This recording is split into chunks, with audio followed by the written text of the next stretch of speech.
Jaya TV உறவுகளுக்கு இனிய காலை வணக்கம். நாம் சென்ற எபிசோடில் உளவியலை பற்றி அடிப்படைகளை தெரிந்து கொண்டோம். அதனுடைய தொடர்ச்சி தான் இது. அதாவது நவீன அறிவியல் மனதை 4 நிலையாக பிரிக்கிறது. அதாவது beta stage, alpha stage, delta stage, theta stage, delta stage அப்படின்னு 4 நிலையாக பிரிக்குது.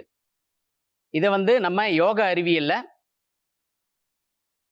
மேல்மனம், நடுமனம், அடிமனம், ஆழ்மனம் அப்படின்னு 4 ஸ்டேஜா நம்ம பிரிக்கிறோம். முதல்ல மேல்மனம், அதாவது பீட்டா ஸ்டேஜ். இது எப்படி வரையறுக்கிறாங்க அப்படின்னு பார்த்தீங்கன்னா, மூளையினுடைய வீச்சு, அதாவது இயக்க வீச்சை அடிப்படையாக கொண்டு தான் இதை அளவிடுறாங்க.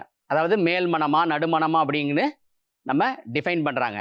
அதாவது மூளையின் வீச்சை அளவிடக்கூடிய கருவியினுடைய பெயர் EEGன்னு சொல்லுவாங்க.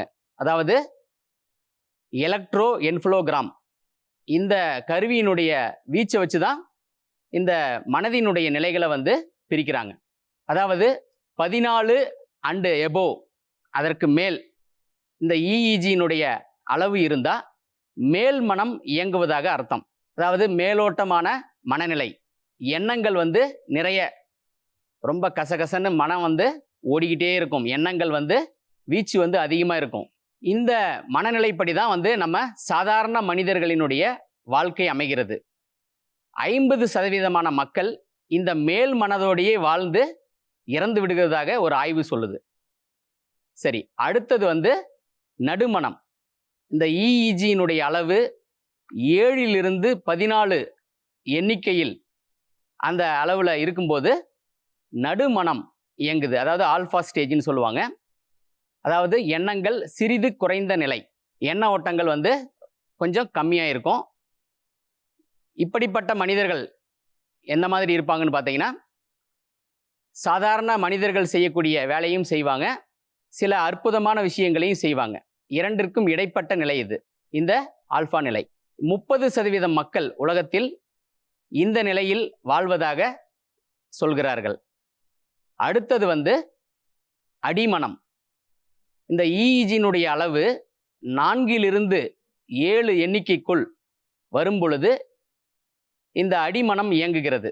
எண்ணங்கள் அப்படியே பாதியாக குறைந்த நிலை, பாதிக்கும் மேற்பட்டு குறைந்த நிலை, குறைவான எண்ணங்களே இந்த அடிமனதில் இருக்கும். அதாவது இந்த அடிமனம் என்பது உண்மையை அடிப்படையாக கொண்டது. அதனால தான் பார்த்தீங்கன்னா, நம்ம யாருக்கிட்டையாவது உண்மையை வரவழைக்கணும் அப்படின்னா, உன் அடிமனசை தொட்டு சொல்லு அப்படின்னு கேட்போம். ஸோ அடிமனசை ஒருத்தர் தொடுறாங்க அப்படின்னா உண்மையை மட்டும்தான் பேசுவாங்க. அதாவது தீவிரவாதிகள், இந்த மாதிரி தவறான செயல்கள் செய்பவர்களிடம் இருந்து உண்மையை வரவழைக்கிறதுக்கு. ஸோ இதுதான் அடிமனம். அடுத்தது பார்த்தீங்கன்னா ஆழ்மனம். ஆழ்மனம் என்பது ஆன்மாவோடு தொடர்புடையது. அதாவது இந்த EEGயினுடைய வீச்சு 0 to 4 வரையில் இருந்தால் இந்த ஆழ்மனம் செயல்படுவதாக அர்த்தம். இந்த மாதிரி மக்கள் வெறும் 5% மக்கள் தான் வாழ்கிறாங்களாம் உலகத்தில். அதாவது ஞானிகள், யோகிகள், அந்த மாதிரி இருக்கிறவங்களுக்கு இந்த மனம் இயங்கும். அதாவது எண்ணங்கள் ரொம்ப சொற்பமாக தான் அவங்களுக்கு இருக்கும். பேசுகிறதே பார்த்தீங்கன்னா ரொம்ப குறைவாக தான் பேசுவாங்க. அவங்ககிட்டேருந்து வார்த்தையை நீங்கள் 100 கேள்வி கேட்டால் ஒரு பதில் சொல்லுவாங்க.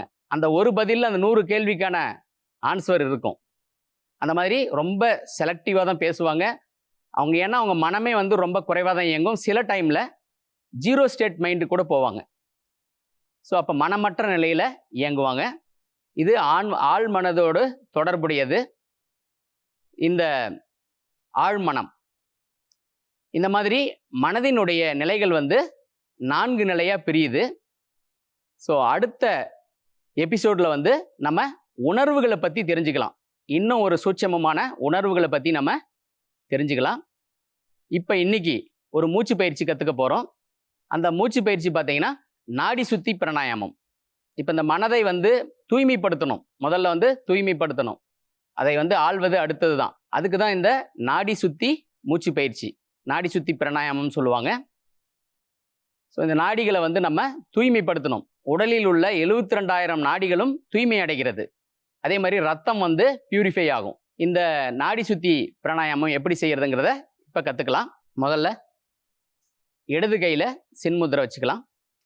வலது கை இப்படி வச்சுக்கோங்க. வலது நாசி வந்து அடைச்சிடணும். இடது பக்கமே சுவாசத்தை வெளிவிட்டு இடது பக்கமே மூச்சை இழுக்கணும். இந்த மாதிரி நம்ம ஒரு 3 சுற்றுக்கள் செய்யலாம்.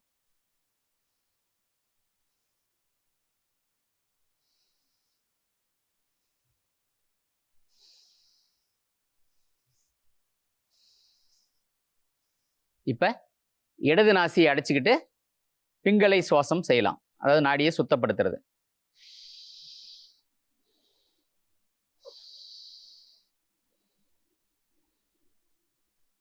ஓம் அப்படிங்கிற அந்த இழுத்துக்கிட்டே மனசுக்குள்ள நினைச்சுக்கிட்டு அந்த அளவுக்கு இழுக்கலாம், அந்த அளவுக்கு வெளியே விடலாம்.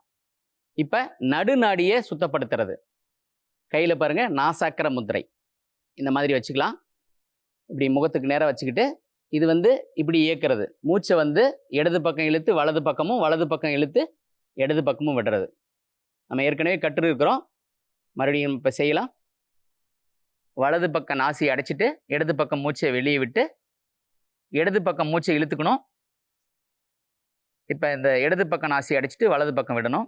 மறுபடியும் இதில் இழுத்துட்டு அடைச்சிட்டு இது ஒரு சுற்று. அந்த மாதிரி நம்ம ஒரு 3 சுற்று இப்போ செய்யலாம். மெதுவாக இழுத்து விடணும். மூச்சை நிறுத்தக்கூடாது.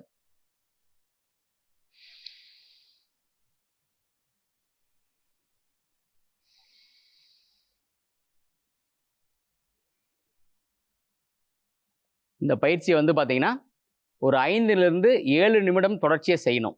அப்போ தான் நாடி வந்து சுத்தமடையும். அடுத்த யோக நிகழ்ச்சியில் மற்றும் ஒரு சிறப்பான பயிற்சியை நம்ம கற்றுக்கலாம். நன்றி, வணக்கம்.